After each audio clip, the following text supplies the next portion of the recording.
ven estos niños? Están en clase en 1932, en París. Y también estos, por la misma época, en Birmingham, Ámsterdam y Berlín. ¿Se han fijado en los edificios? Todos tienen ventanas enormes, o directamente muros abatibles. Son las conocidas como escuelas al aire, también llamadas en la época escuelas antituberculosis. Instituciones especialmente diseñadas para prevenir y combatir una pandemia que venía asolando muchas grandes ciudades durante el siglo XIX y principios del XX, y en las que, como en París, llegó a ser la causa de la muerte de la mitad de los jóvenes fallecidos en todo el siglo XIX. Y es que, durante décadas tras el descubrimiento del bacilo de la enfermedad por Robert Koch, lo único que se supo es que la bacteria era infecciosa, que sobrevivía en los lugares más oscuros y polvorientos, y que el sol y el aire limpio y el reposo mejoraban a los pacientes.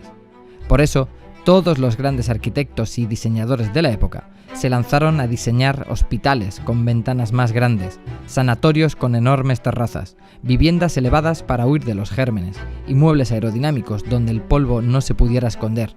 Y así nació la arquitectura modernista, el gran ejemplo de cómo las pandemias han dibujado desde siempre la forma de nuestras ciudades.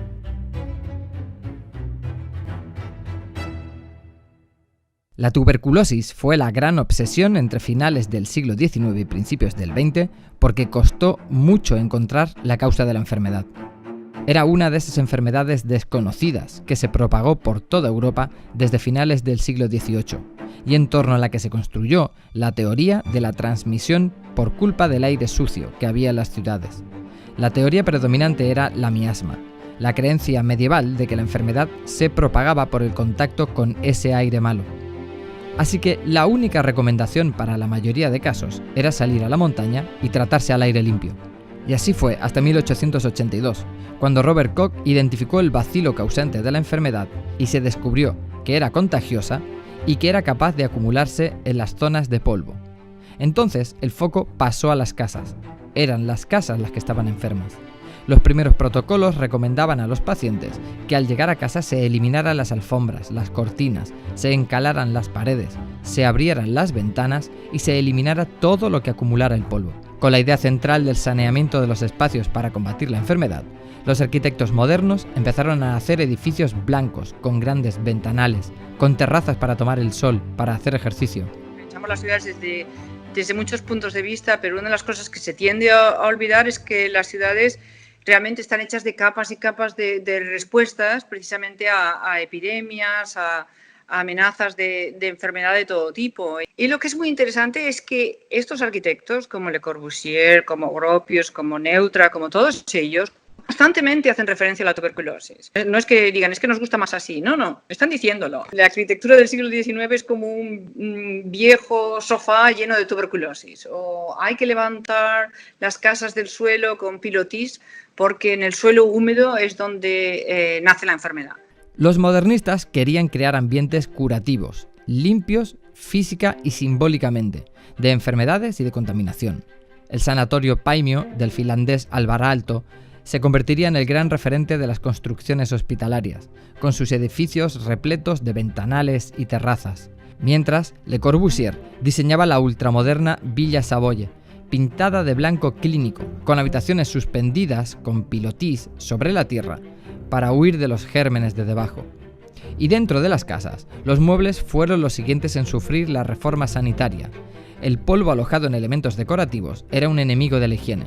Los diseños minimalistas reemplazaron la madera tallada y la tapicería. Utilizaron materiales ligeros y lavables en formas aerodinámicas, más fácil de mover para limpiar el polvo y los insectos en los escondites de la oscuridad. Pero si la tuberculosis provocó cambios sustanciales en el diseño de viviendas y edificios, la otra gran pandemia del siglo XIX, el cólera, se tradujo en los grandes cambios urbanos y de planificación de las ciudades.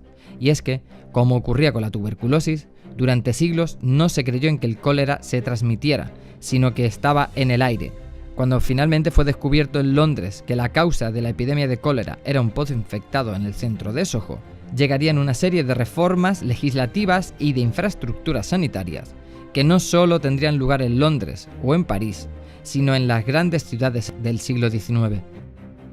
Incluso cuando Le Corbusier, en términos de la ciudad, propone cortar el centro de París y extraerlo en una especie de operación quirúrgica, habla de este París histórico, tubercular Paris, París tubercular. Cuando Le Corbusier llega a Barcelona y también propone un plan de saneamiento, y se llamaban así, de saneamiento del centro de Barcelona, también es así. O sea, él propone mantener las calles más importantes del casco histórico y realmente limpiar detrás y eliminar todos estos densidad urbana donde se transmitía la tuberculosis. Con los años y el avance de la ciencia médica, llegaron versiones más avanzadas de antibióticos y antivirales, y el uso de la arquitectura para tratar las enfermedades infecciosas disminuyó. Pero hoy, con la pandemia del COVID-19, el mundo ha vuelto a sentirse tuberculoso en cierto modo. Los hospitales no estaban pensados para soportar la enorme avalancha de enfermos, ni diseñados para tratar enfermedades de tan alto contagio. A la población se le ha pedido que cambie de ambiente, se le ha pedido que se quede dentro, en sus casas, y ha trasladado la oficina al hogar, que no estaba preparada para ello. Y con la llegada de la nueva normalidad y el distanciamiento social, todos los espacios públicos se tienen que adaptar para ser más preventivos e higiénicos. Sin vacuna todavía a la vista, la arquitectura y el urbanismo vuelven a tomar el protagonismo en la lucha contra una pandemia. ¿Cuánto cambiará de una forma permanente? Depende también de cuánto tarde esta situación. Si nos liberamos de esto pronto, pues seguramente no tendrá tanta repercusión. Si realmente dura más, entonces sí que nos habrá impactado de una manera importante.